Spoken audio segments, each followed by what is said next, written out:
That night at the dinner table, my parents looked me straight in the eye and handed my younger brother the entire $2 million house as if I had never existed. 3 weeks later, my mother sent me a message so short it felt cold to the bone. Transfer $12,000 for the mortgage tomorrow. My name is Natalie Cross. I am 34 years old. And that was the moment I realized I was not just being cut out of this family. I had been turned into the one who would carry the consequences of every decision they made. If you are listening to this story, let me know where you are watching from. And if you have ever been overlooked by your own family, hit like and subscribe. You will understand why I never turned back. My family always knew how to create the perfect picture. A large house in the suburbs of Seattle, complete dinners, stories of success repeated like a rehearsed script. But underneath it, things were never fair. My father, Harold Cross, was always the one who made the decisions. My mother, Elaine, was the one who turned every decision into something that sounded right. And my younger brother, Lucas, was the center of everything. Lucas was the one with vision, the one who would build a big future, the one expected to take the family to another level. And me, I was the stable one, the one with a job, the one with income, the one who could always fix things when the family needed it. No one said it out loud, but everyone understood. That night, when my father tapped his glass to get everyone's attention, the room fell silent immediately. My mother sat beside him, that familiar smile appearing, the kind that always came before a decision that had already been made.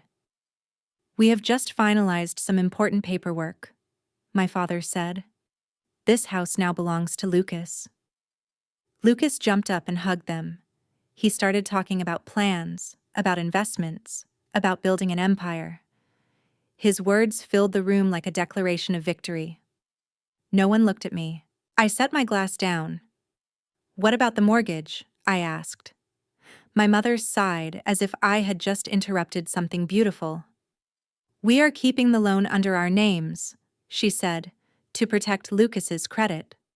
"So the debt is still there," I said. "Do not overcomplicate things, Natalie," she replied. "You already have your life. Lucas needs a foundation." I looked at them. No one avoided my eyes. They simply did not see anything wrong. "I helped pay the down payment for this house," I said.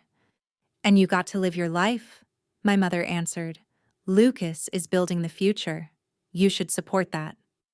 That was where the conversation ended. No argument, no further explanation. I stood up, left the table, and walked out into the cold. I thought that was the end. I was wrong. 3 weeks later, I was in my quiet kitchen, reviewing a financial file. My phone lit up. A message from my mother. "The mortgage is due tomorrow. Transfer $12,000. No greeting, no explanation, just a demand." I read the message again. Then I replied. "Then he can pay for his own empire." I hit send. My phone started vibrating immediately, but this time I did not answer. I set the phone down and looked at the screen in front of me. Numbers continued to move across the lines, cold and precise. I work with numbers like that every day. I track money. I find what is hidden. And in that moment, I knew. Something was wrong.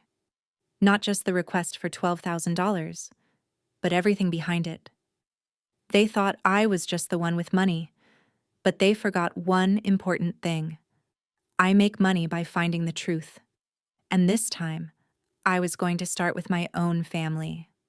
I did not have to think too long about that message.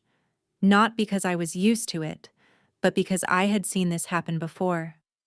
The only difference this time was the number was bigger, and the cost was clearer. 3 years ago, Lucas told the entire family he had found his first big opportunity, an online business model, fast profit, low risk.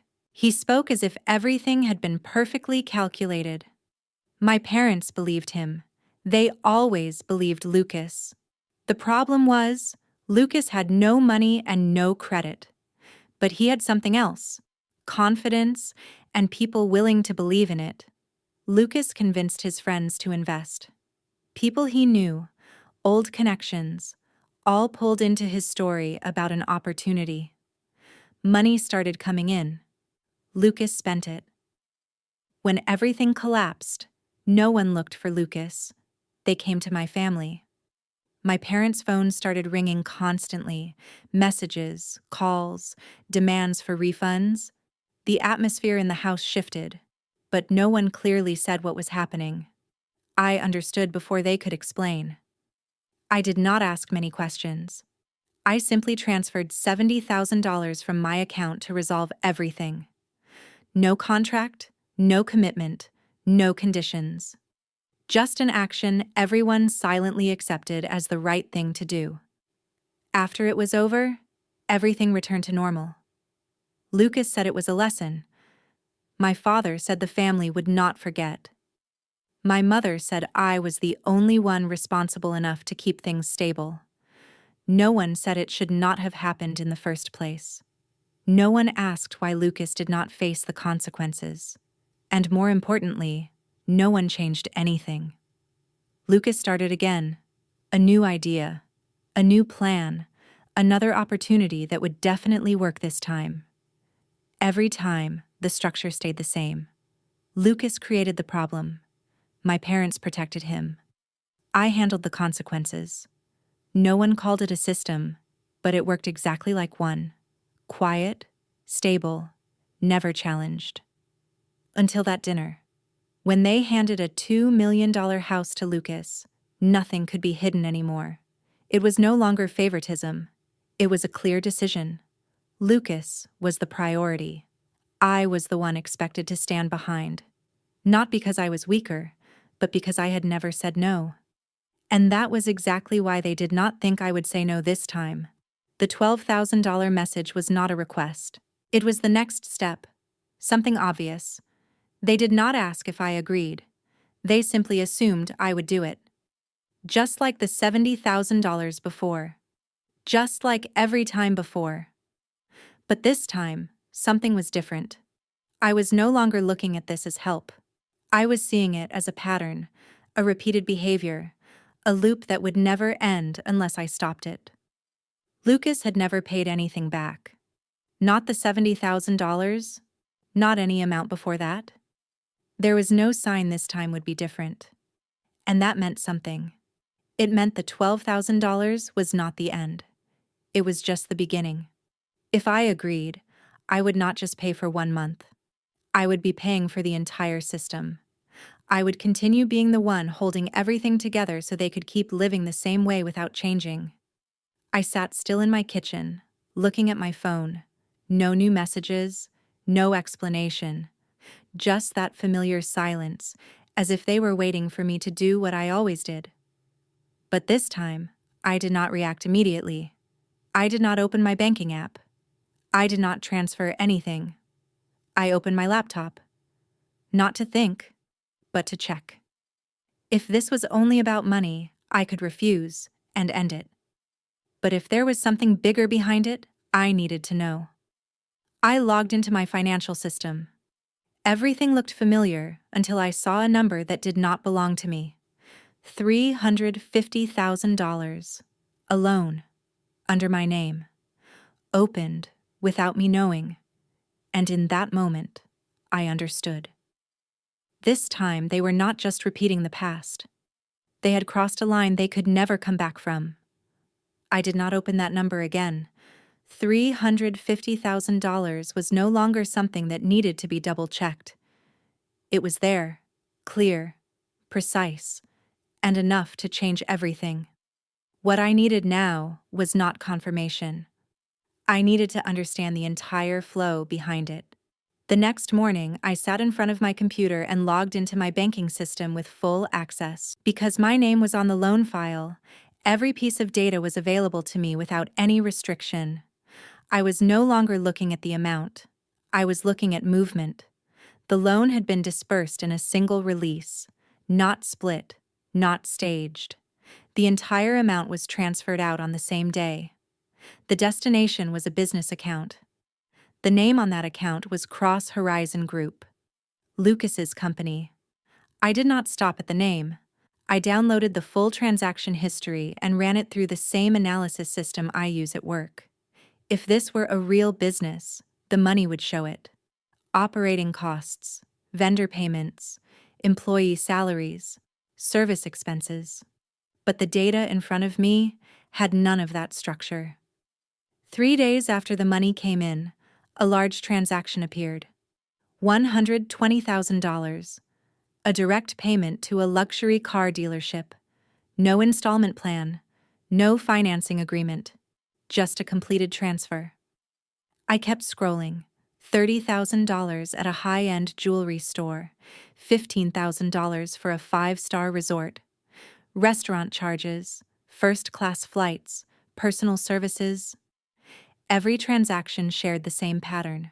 There was no sign of investment, no expense tied to building a business. I did not need to guess. Lucas was not building anything, he was spending. I kept tracking the flow. Between the large expenses, there was a smaller pattern repeating itself. Every 2 weeks, $5,000 was transferred to a personal account. No memo, no explanation, just a fixed outgoing line. I copied the account number and ran it through a lookup tool. The result appeared almost instantly. The account holder was Vanessa Cole, 23 years old, based in Miami. I opened a browser and searched her name. A social media profile came up. Clear images, yachts, hotels, luxury dinners, a lifestyle with no visible source of stable income. I scrolled further. A photo taken in a high-end hotel. In the reflection of the mirror behind her, Lucas was standing there. No explanation needed. No assumption required. The data was complete. The money was not going into a business. It was funding another life. I returned to the loan file. This time, I did not look at the amount or the transactions. I looked at the contract. My name was listed as the borrower. A signature sat at the bottom of the page. I zoomed in. The handwriting was similar, but not identical. An untrained eye might miss it. I would not. That was not my signature. I moved to the digital authentication section. Every electronically signed document leaves a trace. Time, device, IP address. I scrolled to the log. The signing time was a morning, 5 months ago. I opened my calendar for that day, a meeting that lasted for hours. Building access records confirmed it. Office cameras confirmed it. I could not have been anywhere else at that time. I went back to the authentication log. The IP address was clearly recorded. I copied the string and ran it through a tracking tool. The result came back immediately. The location pointed to the suburban area where my parents lived. I paused. Not because I did not understand, but because I understood too well. The loan was opened under my name. The signature was forged. The money was transferred to Lucas. Lucas spent it. And part of it was regularly sent to another woman. At no point in that chain did I give consent. I closed the document. The room fell quiet. I was not surprised. I was not angry in the usual way. Everything had simply become clear. Clear enough that there was no going back. I opened a new tab. The bank's fraud reporting page appeared. I did not submit it yet. Not because I hesitated, but because I wanted to make sure that when I acted, there would be no space left for them to escape. I started saving everything: the contract, the authentication logs, the transaction history, the location evidence. Every detail backed up. Not for argument, for closure. I looked at the screen one last time. $350,000 was no longer just a number, it was the full answer. And for the first time in years, I was not preparing to fix my family's mistakes. I was preparing to make them pay. I did not send them any warning. I did not call. I did not text. I did not explain. When a fraud is this clear, the only thing that needs to know is the system, not the family. The next morning, I arrived at the office earlier than usual, not to work for the company, but to handle my own case. I opened the internal system and logged in with my professional credentials, not as a daughter, but as a financial investigator. I created an official report. The title was simple: Unauthorized Loan Under Stolen Identity. No emotion, no long explanation, just data. I entered all the loan details: the amount, the timing, the issuing bank, the receiving account. Then the most important part: the transaction chain. I did not need to write much. I just attached the files. The system would read them, analyze them, detect the anomalies. That is how these systems work, and I knew exactly what it would see. A large loan, a newly formed account, luxury spending patterns, recurring transfers with no clear purpose, and a signature that did not match. I hit submit. No sound, no alert, no reaction, but I knew what had just been triggered. Once the report is submitted, it moves through layers: risk control, fraud prevention, internal investigation, and if needed, federal authorities. No one can stop it with an apology. No one can erase it with a family explanation. It was no longer in my hands. 2 hours later, my phone rang. Not a familiar number. I answered. The voice on the other end was professional. They verified my identity and asked one question: "Do you confirm that you did not initiate this loan?" I replied, "Not me." Nothing more was needed. They said a formal investigation would begin and instructed me not to contact any involved parties. I agreed. The call ended. Everything was moving exactly as expected. That afternoon, Lucas called. The first time since the dinner. I looked at his name for a few seconds, then answered. "Did you do something?" No greeting, no lead-in, just the question. I asked back. "What are you talking about?" He exhaled sharply. "My accounts are frozen." I was not surprised. I just asked, "Which ones?" "The company. All of them. I cannot transfer. I cannot withdraw." I stayed silent. He continued. "The bank says there is an investigation." I replied, "Yeah." A pause.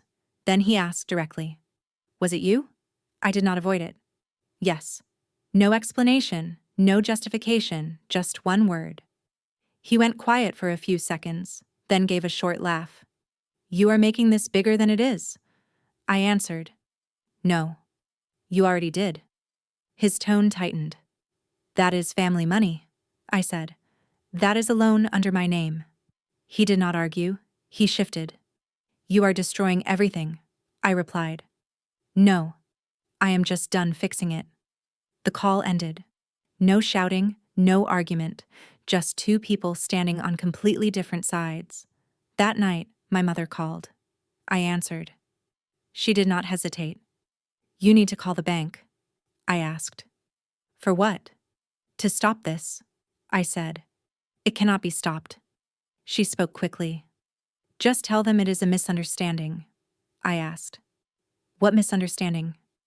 She paused, then said, "Family helps each other," I answered. "That is not help." Her patience faded. "You are taking this too far." I kept my voice steady. "No, it went too far a long time ago." She lowered her tone. "Do you not think about the consequences?" I replied. "I am thinking about them." A long silence. Then she said the familiar line. "You always make things difficult." I answered. "No, I just will not carry it anymore." I ended the call. No further explanation. That night, I received the confirmation email. The loan was frozen. Related accounts were restricted. Verification was in progress. Everything had officially started. It was no longer words. It was no longer family. It was the system. And the system does not have emotions. It does one thing. It finds the truth, and it makes people pay. The next morning, everything began to change in a way no one in my family could control. There was no official notice sent to them, no explanation, just the system doing exactly what it was built to do. Around midday, Lucas called me again. This time, his voice was no longer steady. My card got declined. I did not answer right away. He continued. I am standing at a store. They said the transaction is not valid. The account still has money, but I cannot use it. I asked briefly. What did the bank say? They are reviewing it. They will not give details. I replied. Then wait. He went quiet for a few seconds, then said, You need to call them. I answered. No. His tone became urgent. You do not understand how serious this is, I said. I understand very clearly. He lowered his voice. If this goes further, I will be in trouble, I replied. You are already in trouble. The call ended faster than the last one. No threats, no confidence, just instability starting to show. That same afternoon, my father called. He had not called at all during this entire time. That alone said enough. I picked up. He did not greet me. You reported the loan? I answered. Yes. He said immediately. You need to withdraw it. I asked. Based on what reason? He paused for a second, then said. That was a family decision, I replied. No. That was fraud. His voice hardened. You are using extreme language, I said. I am using the correct words. He did not argue, he shifted. Do you know the consequences? I replied. I do. He continued. If the bank escalates this, it will not stop at freezing accounts. There will be an investigation. There will be charges. I answered. That is the process. He went silent, then asked. Where do you want this to go? I replied. To the truth. The call ended there. No persuasion, no negotiation, just two sides no longer sharing the same frame. That evening, I received a second notification from the bank. Shorter, but clearer. The loan had been identified as high-risk fraud. Identity verification had been moved to priority status. The receiving accounts were fully frozen, no longer under review, no longer limited, but frozen. That meant Lucas could not move any money, could not transfer, could not withdraw, could not spend. Everything stopped. At the same time, another detail appeared in the email. A suspicious activity report had been sent to the federal system. This was no longer internal. It had moved beyond the bank. The next morning, my mother did not call, but I received a message. Short. We need to talk. I did not respond. An hour later, another message. Lucas cannot continue like this. I still did not reply. By noon, another one. If you do not help, everything will collapse. I put my phone down. Not because I did not read it, but because I had read the same pattern for years, the same structure, the same logic, the same person expected to fix everything. This time, no one was fixing it. That afternoon, I received an email from the bank's legal department. They asked me to confirm again, not about the loan, but whether I wanted to proceed with the full investigation. I read every line carefully. This was the step where most people stopped, because once confirmed, it could not be undone. I did not take long. I selected yes and sent it. No hesitation. About an hour later, Lucas showed up at my apartment. No notice, no call, just standing there. I watched through the camera and did not open the door immediately. I let him wait for a few minutes, not as a test, but so he could understand that things had changed. Then I opened the door. He walked in, did not look around, did not waste time. You need to stop, I asked. Stop what? The investigation, the accounts, all of it. I replied. It cannot be stopped. He spoke quickly. You just need to make one call. I shook my head. No. He began to lose control. You are destroying everything, I answered. No, I am done covering it. He stepped closer. This is family. I looked straight at him. Family does not do this. He went quiet for a few seconds, then said, "I will fix it." I asked, "How?" He did not answer, just said, "I need time." I replied, "You had time." He looked at me, and for the first time there was no argument, just someone beginning to see the consequences. I said clearly, "You used money under my name. You moved it. You spent it. Now you are responsible." No raised voice, no anger, just facts. He stood there, said nothing more, then turned and left. No slammed door, no final words, just gone. The door closed, and the apartment returned to silence. But this silence was different. Not avoidance, but the quiet after something had been set in motion. I went back to my desk and opened my email. A new notification appeared from the same legal department. The message was short. Case escalated to federal level. I read it once. I did not need to read it again. Everything was moving exactly where it needed to go. It was no longer personal. It was no longer family. This was now an official case. And from this point forward, it would not stop because someone asked it to. I closed my laptop and looked out the window. I did not think about them, did not try to predict what they would do next. For the first time, I did not need to. I knew one thing for certain. The system had started. And once it starts, it always goes to the end. 3 days after the case was escalated to the federal level, everything stopped being quiet.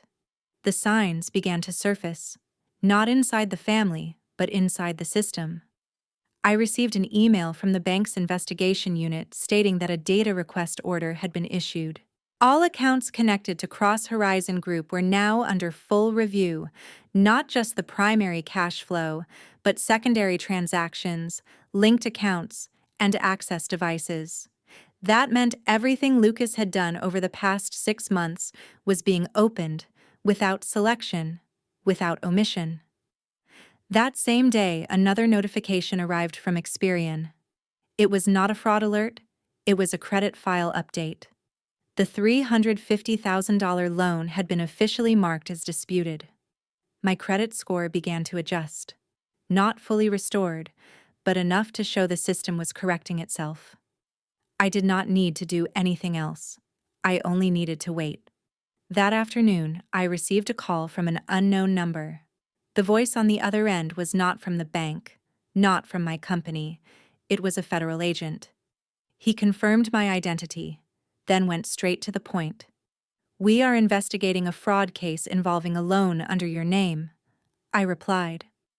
"I know." He asked, "Are you willing to cooperate?" I said, "Yes." There was no other answer, no hesitation needed.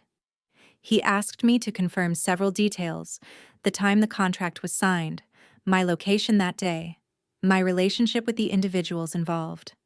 I answered precisely, briefly, without adding any assumptions, only data. The call lasted 15 minutes and ended with a single sentence. "We will contact you again." I put my phone down. There was no anxiety, only a clear awareness. Everything had moved completely beyond the family. That night, no one in my family called. No messages, no emails. The silence was different this time, not because they did not want to reach out, but because they no longer controlled what was happening. The next morning, information started to spread, not through the media, but through people. A colleague messaged me, "Are you involved in a financial investigation?" I replied simply, "Yes." No further explanation. At the same time, an internal email came from Human Resources. Not a warning, but a confirmation that the company had been notified of an external investigation involving me as the victim. That mattered, because in my field, any connection to financial fraud, even as a victim, could affect your position. But this time, everything was clear. I was not under investigation. I was the one who reported it.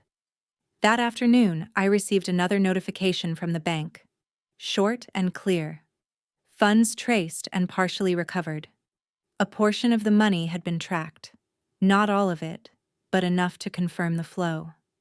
That also meant the major transactions had been verified: the car, the jewelry, the travel. Everything was now part of the record. I did not need to open the details. I had already seen them before. That evening, Lucas did not call, but my mother sent a long email. Not a message, not a call, an email. That meant she wanted everything documented. The content had no data, only words: family, misunderstanding, pressure. She wrote that everything could be resolved internally, that it did not need to go this far, that I was hurting everyone. I read it fully, then closed it. No reply, not because I had nothing to say, but because I had already said enough. The next morning, Lucas was called in. I did not know immediately, but by noon he called me. His voice was completely different from before.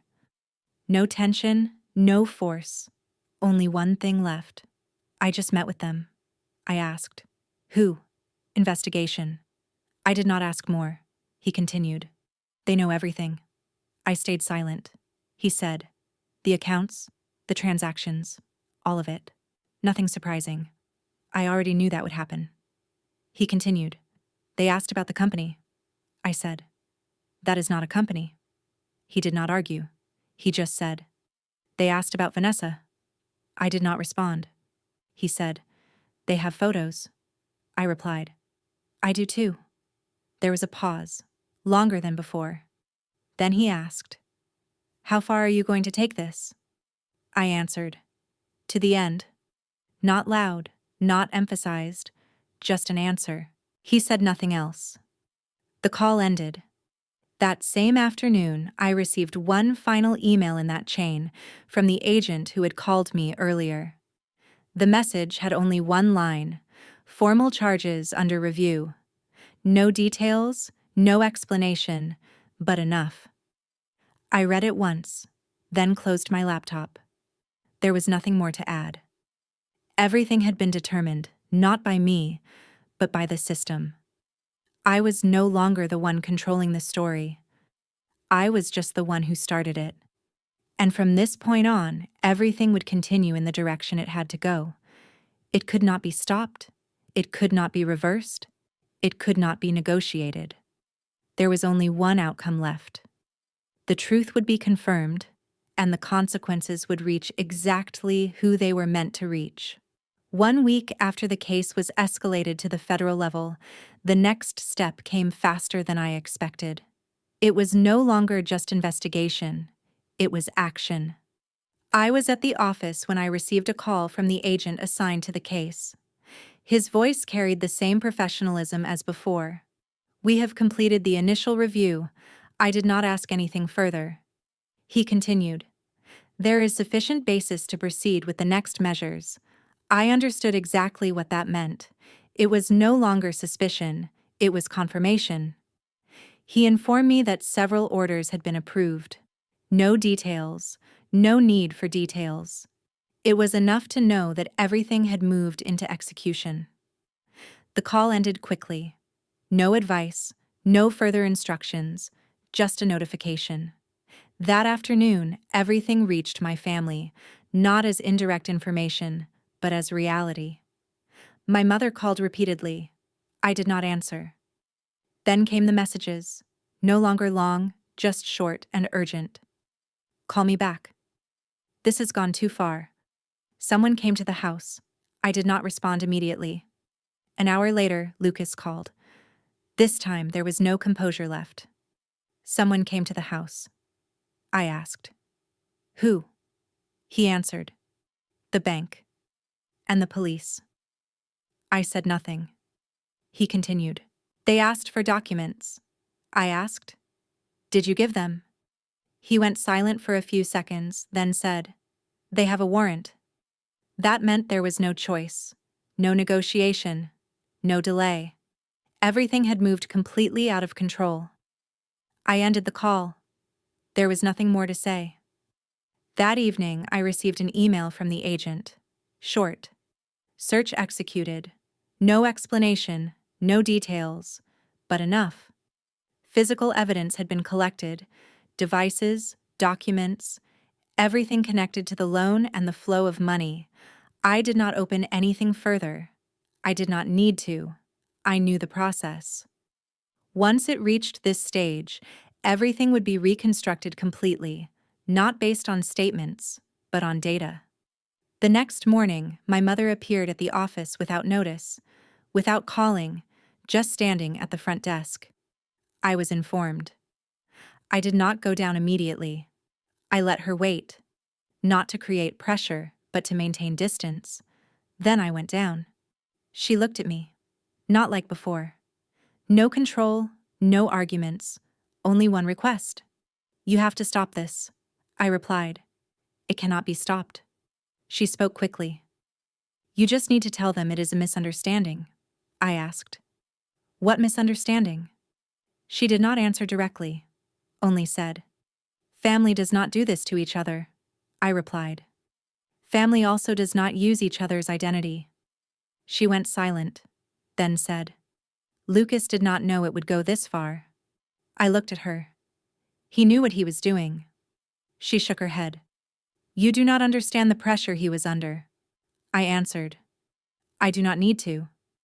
There was a pause. Then she said, "They will press charges." I replied, "That is the outcome." She said nothing more. No arguments, no reasons, only a reality she could not change. She left without looking back. That afternoon, Lucas sent a message. He did not call, just one line. "They want me to cooperate." I read it and did not reply immediately. Then he sent another. "They said if I do not, it will get worse."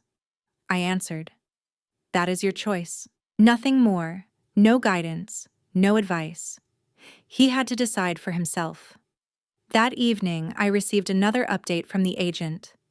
Primary suspect under formal interrogation. No name, but no name was needed. There was only one person who fit that description: Lucas. I did not feel surprise. I did not feel relief. I only saw that everything was moving exactly as it should. The next day, another development appeared, not from the system, but from a lawyer. My family had hired legal counsel. An email was sent to me requesting that I make contact. No threats, no pressure, just a request. I did not respond immediately. I read it carefully. They wanted to negotiate, to find a resolution outside the system. That was no longer possible. Once a case reaches the federal level, there is no outside the system. I closed the email without replying. That afternoon, the agent called again. This time, the information was clearer. "We have fully established the chain of actions." I did not ask anything. He continued, "Including forged signatures, identity misuse, and asset distribution." I replied, "I understand," he said. "We will proceed to the next step shortly." I did not need to ask what that step was, because I already knew. When the chain of actions is established, the next step is always the same: responsibility. I ended the call and sat still. I did not think about my family. I did not try to guess what they were doing. I did not need to. For the first time, everything no longer depended on their choices. The system had taken over. And the system does not care about emotion. It only cares about truth. And once the truth is clear enough, it always leads to a conclusion. Not sooner, not later, but never avoidable. 2 days later, everything moved into a stage where nothing could be hidden anymore. It was no longer a quiet investigation. It was public consequence. Early that morning, I received a notification from the bank. The loan had been officially confirmed as fraud. Its status was transferred to legal processing. My name was formally removed from any financial responsibility connected to it, not temporary, but permanent. That meant the entire debt no longer had anything to do with me. I read every line carefully, not missing a single detail. This was the step many people never reach, not because they are wrong, but because they do not go all the way. I closed the email. At the same time, another update appeared. Not from the bank, but from public records. A formal charge had been filed. Lucas's name was listed not as a subject of suspicion, but as a defendant. I did not need to read the full document. It was enough to look at the list of charges: financial fraud, identity misuse, money laundering. Each item supported by evidence, each item backed by data. There was no space left for argument. Around noon, I received a call from the lawyer representing my family. This time, I answered. He introduced himself briefly, then went straight to the point. "We would like to find a solution," I asked. "What solution?" he said. "If you agree to confirm that the loan was made with your knowledge, some of the charges could be reduced." I answered immediately. No. There was no need to think, no need to consider. He paused for a second, then said, "You should consider the long-term consequences," I replied. "I already have." He did not continue to persuade. He simply said, "Then we will see each other in court." The call ended. Not tense, not hostile, just two sides with no common ground left. That afternoon, my mother called. I answered. She did not demand anything, did not give instructions. She only asked, "Is there anything you can do?" I replied, "No." She went silent, then said, "Lucas could be sentenced." I answered, "That is up to the court." She said, "He is your brother." I replied, "He is the one who used my identity." There was no argument, no escalation, just two realities placed side by side. She said nothing more. The call ended. That evening, another update appeared, not through email, but through the public legal system. The first court date had been scheduled. It was no longer investigation, it was formal trial procedure. I noted the time. There was no reason to avoid it. The next morning, I went to court, not as a defendant, not as the primary witness, but as someone directly connected to the case. The courtroom was not large, but there were enough people, lawyers, court staff, a few observers. Lucas was brought in. No expensive clothes, no image from before, just someone facing the system. He looked at me. He did not speak. I did not speak either. The session began. There was no drama, no loud arguments, only presentation, evidence, data.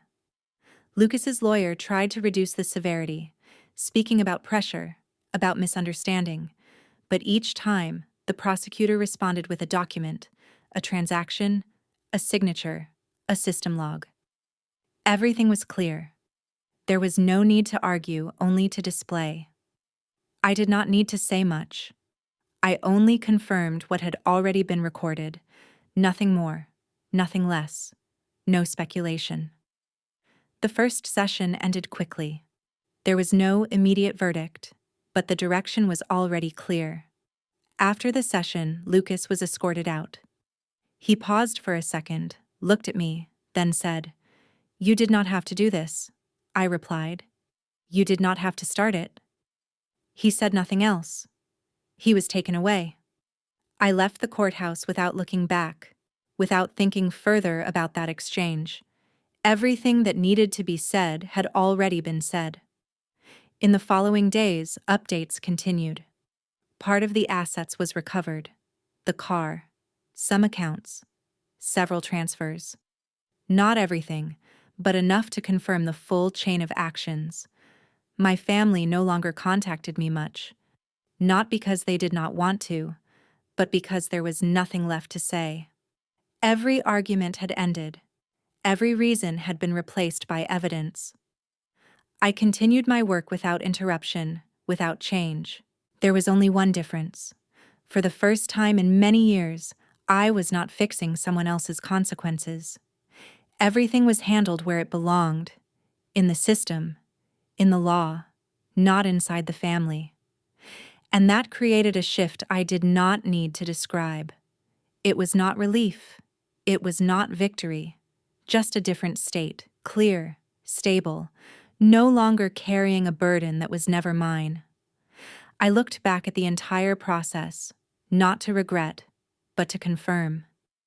Everything had unfolded as it should, not because I wanted it, but because that is how it had to happen. And from this point forward, I was no longer part of their story. I had stepped out, completely. The second hearing took place 2 weeks later. There was no long opening. Everything moved straight into confrontation and argument. I arrived early and sat in the section reserved for involved parties. There was nothing left to prepare. All documents had already been submitted. Lucas's lawyer changed strategy. They no longer denied the actions. They shifted to reducing responsibility. They tried to extend that responsibility toward the family. The names Harold Cross and Elaine Cross were mentioned repeatedly, not as defendants, but as people who had enabled the situation. The financial records were presented clearly. Some transactions carried my father's signature. Some documents showed my mother's approval, not directly executing but participating in maintaining the structure. Lucas's lawyer attempted to show that he was not the only one responsible. The prosecutor did not object. They simply clarified each role. Lucas initiated. Lucas used my identity. Lucas executed the primary transactions. Others became involved later at different levels, but none of that changed the nature of the case. I was called to confirm again. Only data, dates, accounts, signatures. I answered briefly, without interpretation, without emotion. The session proceeded in order. No major arguments, no surprises, just layers of information placed one by one, clear and structured. By the end of the day, the judge requested additional documents. The next session was scheduled 3 days later. A short window, but enough for everything to spread outward. Information appeared in public systems. Some of Lucas's former partners began to reach out. They provided additional data, not because they wanted to be involved, but because they needed to protect themselves. The case was no longer confined to the family. It expanded in multiple directions. I did not engage in that part. I only followed what was necessary, nothing more. By the third hearing, everything accelerated. The additional documents were fully submitted. There was no longer any argument about whether it happened. Only the degree and the consequences remained. Lucas's lawyer requested a reduced sentence, based on cooperation and the additional information he had provided. The prosecutor agreed to consider it, but did not change the primary charges. The judge acknowledged both sides, then set the sentencing date for 1 week later. During that week, nothing in my life changed. My schedule remained the same. No adjustments, no disruption. I kept everything separate and clear. The sentencing day arrived. The courtroom was more crowded, not because the case was larger, but because this was the end point. Lucas was brought in. He did not look around. His lawyer spoke briefly, repeating the mitigating factors. The prosecutor maintained the same position. The actions were clear. The consequences were sufficient. There was no reason to change direction. The judge delivered the decision piece by piece. The charges were upheld. The sentence was issued. Not the maximum, but not lenient. Enough to reflect the full process. Lucas did not react. His lawyer took notes. The session ended without delay, without surprise. Just a conclusion following the process. After everyone left, I remained for a few minutes, not for a specific reason, just to confirm that everything was finished. There was no next session, no additional documents, nothing left to resolve. I left the courthouse. Outside, no one was waiting. No family, no familiar faces. Just an ordinary day. That afternoon, I received an email from the bank. The case file had been closed. Status completed. No further connection to me. I saved it, not to revisit, but to finalize. That evening, I received a message from an unknown number. One line. Everything is done. No name. No explanation. I did not reply. There was no need. The statement was accurate. Everything had been completed. Nothing left open. Nothing left unresolved. I turned off my phone and continued with my work. No extended thoughts, no questions, no looking back. Because the process had ended. And this time the ending did not leave any gaps. Not because everything was perfect, but because nothing in it belonged to me anymore. I had done my part. The rest belonged to the system. And the system had done its part. That was all that was needed. 3 months after the trial, everything settled into a stable state. There were no more updates from the legal system, no additional documents, no related notifications. My life continued on a completely different rhythm. My work expanded. I took on responsibility for managing a new investigation team. The cases I handled were no longer small or isolated. They were more complex, larger in scale, but clearer. There was no personal element, no overlap between work and private life. That was the biggest difference. I moved into a new apartment, not because I had to, but because I wanted a space that was not connected to any past memory. Everything was arranged again from the beginning. Simple, clean, nothing unnecessary. One morning, I received an official letter from the court. It was not a new notice, just a final confirmation that the entire case had been permanently archived. No further appeals. No possibility of reopening. A file completely closed. I read it, folded it, and did not keep it for long. There was no need to revisit it. That afternoon, I sat at my desk and worked as usual. A new report came in. A new chain of data needed analysis. Everything continued, uninterrupted, unaffected.